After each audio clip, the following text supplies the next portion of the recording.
What's up, guys? Today we got the official Android 14 update for the S21 Ultra. This is a Verizon locked version as well too, so I was surprised at actually how fast I got this update here, but we are on Android 14, and yeah, so I want to go over just my experience real quick with you guys and let you guys know how the updates have been so far. Alright, so let's go ahead and talk about a few things here. So when downloading a big update like this, it can be nerve-wracking, especially for people with older flagships, because it could go way to the left with performance or battery life. Now, gladly, I haven't had any issues with this phone in terms of performance wise. I actually think it has gotten a little bit smoother with animations. The One UI 6 animations are really smooth, just really bouncy and smooth animation. That's something I did notice here. And the S21 Ultra has always been a very smooth phone, and it feels just as fast, but I'm really enjoying like the animations on here. I think it does feel a lot smoother here. The phone just feels blazing fast, and like I said, it's always been fast. And as far as battery life, I haven't had any type of battery issues here. Now, I haven't gotten better battery life, but the good thing is I haven't gotten worse battery life with this phone, so that's really good. So battery life pretty much stayed the same. And I do want to talk about just some of the features here. I did a whole video about One UI 6 and the new features, but I'll talk about like the actual essential ones that I think a lot of you guys might really like. Alright, so the first thing that should stand out to you in this update, and that stood out to me, is the new quick toggles. So here's the old one here, and I'm curious to see, because the opinions have been kind of mixed. So which one do you guys like? Do you guys like the older one more? A lot of people, it's kind of like a mixed opinion when I look at the comments. I think this one looks a little bit cleaner on Android 14. Like, being able to access the eye shield comfort is like something that I really like. Being able to access a dark mode from here, to me it just looks a little bit cleaner in my opinion. But yeah, I can see how you might not like it. But yeah, I think it looks clean and I don't have an issue with it. Also, you can swipe down from the far right to just do one swipe instead of the two swipe. You just swipe down from here. And yeah, everything is essentially still the same here. You do have a new music thing that'll pop up here. And that's pretty much it as far as the quick toggles. It's not like there's no like new toggles or anything like that really here. But yeah, it's something that I like it, so I don't have any issues with it.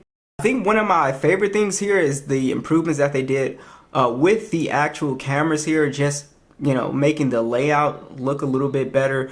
This was a big thing here. So a lot of people who are not like they're not like big on phones and stuff like that, when they say, oh, I have a 108 megapixel camera, I think they automatically think that they're taking 108 megapixel photos. And I think that's why Samsung did this and made the layout a little bit more simple, because now it's easier to switch from the 12 megapixel mode to the 108 megapixel mode now from here. It's the same thing for video too. You see this theme here, which I think just just looks better, and I think it's easier for the average person to kind of switch between modes here for sure. So I really do like this layout design choice that they did. Also, you do have a new auto scan for documents too as well.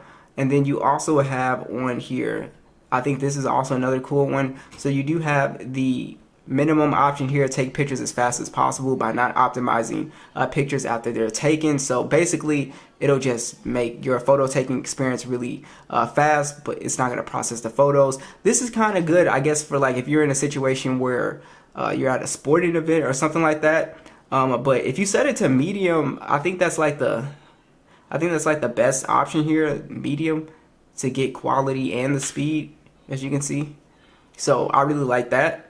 If you're a big photo taker, then you're gonna like this widget option that they added. So you go to your camera, click add, and basically you can, when you open your camera, you can start from the front or rear camera, and then you can just go straight into, like, let's say I want to go straight into pro video mode. I can also change that picture as well too, and change it to this. Change that picture, and then it'll come in like that. And then it'll take me right to my pro mode, and you can honestly do like a full page of like camera widgets to access certain different modes faster. Again, go to that one, and then we'll go to, let's say, food mode,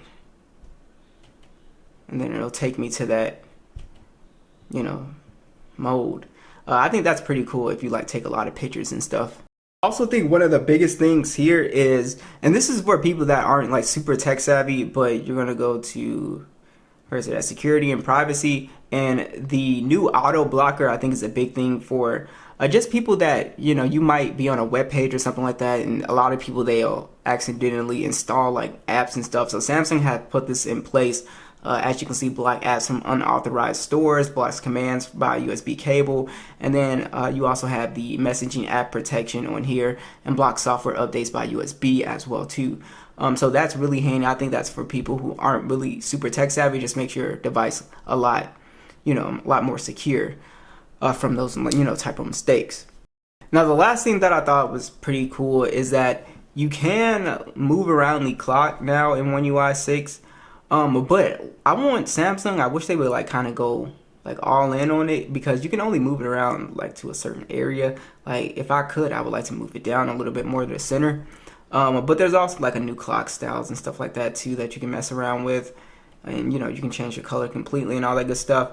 But yeah, so that's basically the gist here, all the like major stuff. At least there's a lot more stuff, but that's like basically the major stuff. So what do you guys think of the update so far? Have you guys had any major issues or bugs with it?